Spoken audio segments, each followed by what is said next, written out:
Wolf and tiger level threats are certainly the underdogs of monsters in the One Punch Man verse. We often talk about demons, dragons, or even gods, but tigers specifically are always left on the side. These creatures represent the everyday threats. They're the ones who make the A, B, and C class heroes earn their pay. In the eyes of the S class heroes, these monsters are nothing but ants, but when it comes to the other factions of heroes, these creatures are a matter of life and death, defined as crisis threatening massive loss of life. In this video, we'll briefly talk about the wolf level monsters and then rank the quantifiable tigers from weakest to strongest. Make sure to stick around.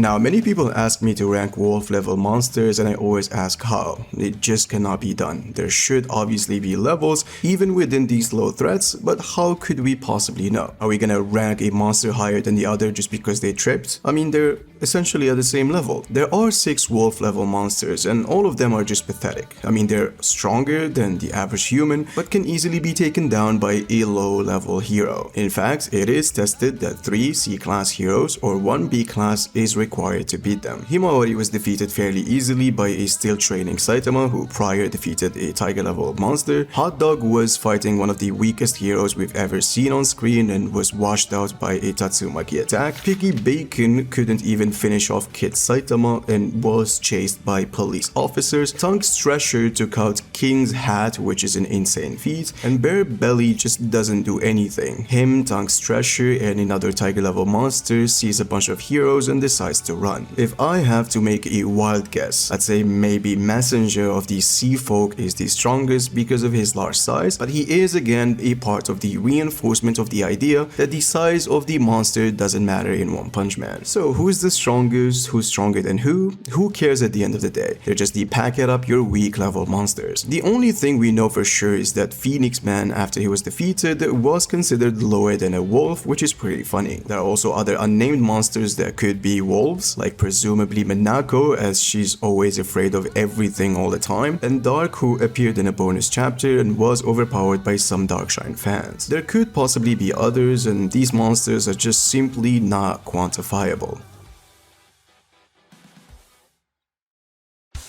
So let's just jump to the next section, which is kinda similar to this, but you still can somehow rank some of them nonetheless. Now, we have exactly 20 confirmed tiger level monsters, with I think only 2 additional monsters, which makes it 22, that raise their level to become demons, that being Rhino Wrestler and Pesky Clown, which means these 2 were at some point of the story the strongest tigers in the series, so scaling them would be absolutely pointless. We also have other monsters with unknown threat levels that I speculate would be considered tigers. There are just too many, but luckily enough, most of them were defeated fairly quickly, so we don't know where they should scale at. Examples would be the Skyfolk, who were one-shotted by Melzigard, a dragon level monster, and it's like bringing Boros to fight the Deep Sea King. We also have the House of Evolution monsters, the martial artists that were turned to monsters by eating monster cells, the Sea Folks that were given Stinger trouble, but was able to one-shot them fairly easily once civilians were not on the way. Not to forget the surface monsters that were sent by Girogiro to greet the hero's arrival. 99% of these monsters cannot be scaled. When it comes to the monsters that cannot be scaled that are confirmed to be tigers, we do have a bunch of them. There are the Saitama, the 2 monsters that were cleared by the strongest character in the series. We start with DeLorean, who was defeated by Saitama in a bonus chapter from Volume 5. C-class heroes D-Pad and Funeral Suspenders state that this is a dangerous creature, but at the end of the day, they are C-class heroes. Even a wolf level monster can match 3 of them, so a tiger of any sort would be dangerous in their perspective. DeLorean in a data book was also stated to have some kind of acid that would send anyone to hell, and anyone is really regarded as hyperbole, otherwise Darkshine would be very afraid of this monster. We've also got Three-Eyed Ghost, appeared in a bonus chapter from Volume 6, one of my favorite bonus chapters that has a deeper meaning. Three-Eyed Ghost appeared at the end of it and then it is presumable that Saitama was going for the kill. And additional information in the databook actually tells you that this monster has some kind of poison that would drive people to unalive themselves, which explains why that worker wanted to jump in the first place. Does it work on monsters and superhuman heroes? We simply do not know. The other monsters that cannot be scaled simply fought a stronger opposition or their fights were off-screen. Destrochloridium has a very impressive ability, and you can argue that based on the circumstances and the situation you put him at, he can actually be extremely useful. He can infiltrate a human's body to control it, but his counter would be a decent durable body. His penetration skills were only tested on Darkshine, who is a physical tank, so maybe he could infiltrate an A-class hero's body and just control him. The simple fact remains that we know that we just simply can never know if he's capable of such a thing. Black Roast was one-shotted by A-class hero Air, and we don't know how strong Air is in comparison to the other A-class heroes. Bullfrog was assumably defeated by Snack in an off-screen fight. We don't know if Snack has struggled or not, as Snack has shown the attack potency to one-shot one of the crows that were considered as demon-level threat when collectively working together. Giant Anteater is a recent monster that was cleared by Suiryu, who is at the level of an S-class hero. Capybara never really fought or did anything. He was with Tongue Stretcher and Beer Belly when they escaped from the heroes in the Hero Association facility. And lastly but not least, Master Joe, who's a monster that released evil natural water and was killed by the Mad Dr. Fish monsters. Now, before we start talking about the 8 tiger level monsters that you can somehow scale, it's very important to have in mind the power scaling criteria the Hero Association has for tiger level monsters. Tiger level monsters require 15 C-class heroes to stand a chance against, or 5 B-class heroes, or 1 A-class hero. This isn't really a clear-cut requirement, as A-class heroes differ from each other, not to mention that there are B-class heroes that could be as strong if not stronger than some A-class heroes. But nonetheless, let's now start ranking these monsters.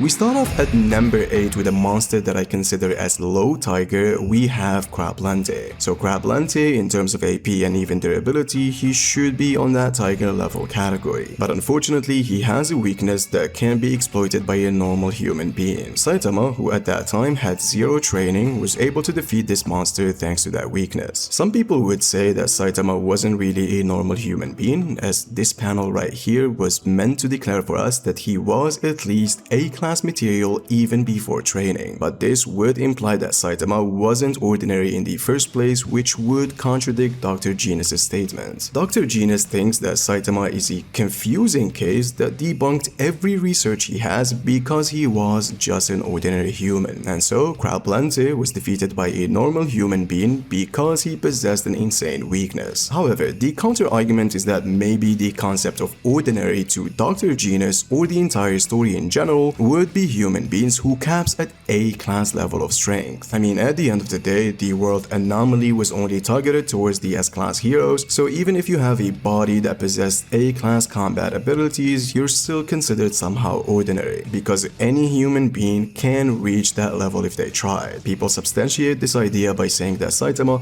did tank a lot of his attacks that should only be possible by A or B-class heroes. So listen, it's a far-fetched concept that would raise this monster above this level, but for the lack of general showings, we'll take the first interpretation and say that Crablante was defeated by a non-training human being and therefore should be a low-level monster. Going to mid-tier at number 7, 6, and 5 interchangeably, we have Catfish Man, Mycoplasma, and Martial Gorilla. These are some of the monsters that appeared out of nowhere in the Super Fight arc. Martial Gorilla toys with an A-class hero, Heavy Kong, for 15 minutes, and the latter is expecting backup against this monster. Heavy Kong's track record isn't impressive at all, as he never really did anything on screen. That's exactly why after he gets packed up by this monster fairly easily. On the other hand, Catfish Man and Mycoplasma together performed a much better feat of defeating Lightning Genji, who is a formidable hero that fights relatively to someone like Stinger. His attack power was able to injure a demon-level monster that goes by the name of Grizzly Nia. Lightning Genji's fighting stats in the databook, although very inconsistent, are better than Heavy Kong's. So these two together defeated a stronger A-class hero, but the issue here is that they admitted after that they only defeated Genji because they were his counter. As Yogiro suggested, they can absorb his electricity attacks, so they're basically rendering him useless. They also stated to Genji that he's having it easy because the other cities has strong monsters, which should include Martial Gorilla. Pair this with the fact that the Hero Association notes that Gorilla is fairly strong for defeating an A-class hero easily, even when they know that Genji is also defeated, which clearly suggests that teaming up, countering and defeating an A-class hero in a 2v1 situation is less impressive than straight up easily defeating one, which should put Martial Gorilla above these two monsters. Coming in at number 4 is the personification of a light pull cord. Now this monster is a fascinating case. He appeared in a bonus chapter and gave Saitama, even after 300 days of training, a genuine run for his money. In fact, many fans speculate that this is the exact moment where Saitama was forced to break his limiter. However, why does that put pull cord above the monsters we've already talked about? So here's my reasoning. At this point, I believe Saitama was already operating at a strong A-class hero level. The Road to Hero OVA in Season 1, confirmed to be written by One himself, shows him defeating a monster who was formerly as a human being considered an A-class criminal. And for context, A-class criminals are threats that only rank below S-class fugitives like Sonic, Wind or Flame. Some would argue that this OVA takes place during Saitama's final training days, as it's exactly when he gets his iconic suit. However, Saitama himself admits that he was too embarrassed to wear it right away because he didn't look the best. His physique wasn't fully developed. So consider this, even before his training began, Saitama could tank multiple hits from a tiger level threat like Crab Lante. That means even when he lacked the combat ability to compete with a tiger level monster at that point, he still had a baseline durability of an A or a B class hero. Saitama, after almost a year of training, especially when having the surpassing one's limit mentality, he should have gained good combat abilities and reached the strength of an A class hero. And the boxer monster still almost knocked him out with just 2 punches. So listen, it's totally okay if you think, for example, Martial Gorilla should be above this monster for straight up easily defeating an A-class hero, but call it headcanon or biased opinion, I think Saitama at this point should be on a higher level than the aforementioned heroes.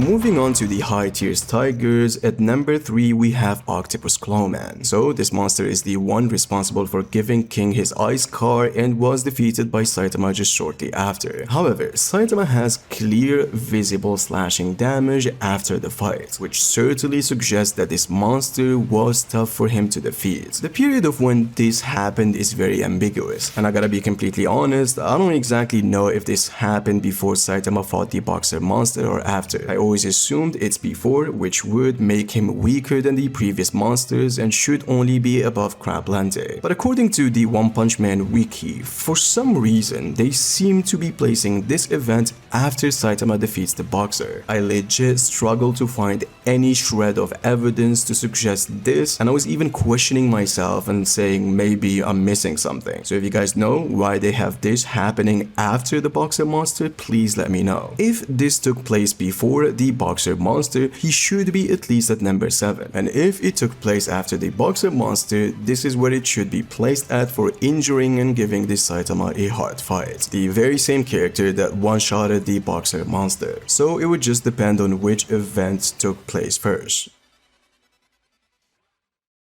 At number 2, we have Sludge Jellyfish, as this monster is seriously dangerous. His high ranking comes down to one frustrating fact, which is that he's very hard to kill. He simply has no clear vital points to target. Think about it this way, this thing took a hit from Human Garu and still held together. Then, even after Child Emperor, one of the smartest characters in the entire series, tried slashing him apart, the monster still wouldn't go down. The fact that Child Emperor actually had to pause and think of a way to beat him says a lot. And you know what's even crazier? After all of that, Sludge Jellyfish wasn't fully defeated until evil natural water basically absorbed it. So yeah, this monster ranks high not because it's the strongest in a straight up fight, as you can argue the previous ones may be able to overwhelm him in that aspect, but because it's sneaky, slippery, and ridiculously hard to get rid of by normal means. I bet most A-class heroes would have a seriously tough time putting this monster down. However, it's true in terms of combat ability, he he has done absolutely nothing that could be considered as impressive, but the fact that this monster survived multiple high-tier characters in my book seals his placement at number 2. Now, honorable mentions for the number 1 spot, and should be unfair to use, would be the Forest Tribe, the Subterranean People, and the Sewage Crocodiles. The reason these guys cannot be used is because they have collective strength. They rely on numbers. We know that even one Subterranean or Sewage Crocodile is considered a tiger, and should probably be the same case for the Forest Tribe. Their numbers would prove to be very difficult for many heroes to deal with. The Forest Tribe were able to overcome multiple heroes, and one of them was an A-class hero, Magic Trickman. This hero in fact was stated by Sitch to being close to S rank in terms of combat ability, and whether this statement is valid or not, statistically speaking, it still suggests he's amongst the best in the A-class category and should be equipped to handle tiger level monsters by the standards of the Hero Association. Yet, he sadly was treated like a child by the Forest Tribe. The Subterraneans as a collective helped overwhelm Brave Giant and seemed to give him a hard time, and Brave Giant is strong enough to fight a dragon level monster. Multiple Sewage Crocodiles on the other hand beat up Great Philosopher quite easily and required multiple Neo heroes who has strength on par or even greater than an A-class hero to completely defeat them. So these guys as a group or an army can be considered as a demon threat or even possibly a dragon. And that's exactly why it's completely unfair to rank them above the other characters.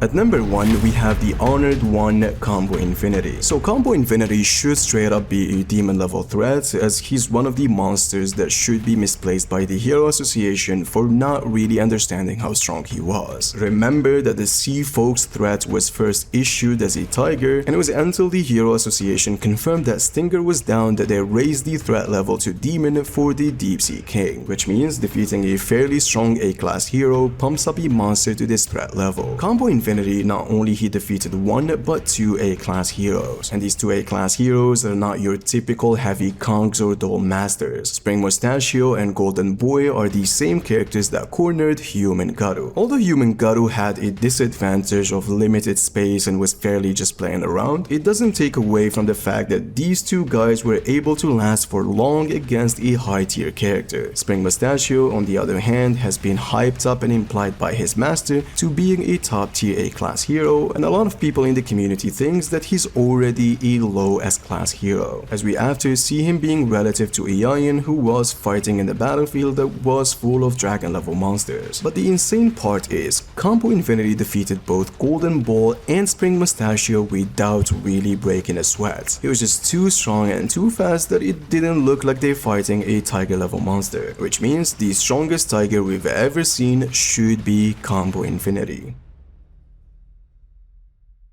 Bloopers.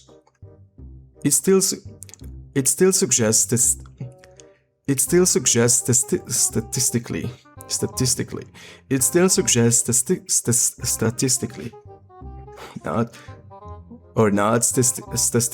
Oh my god, statistically.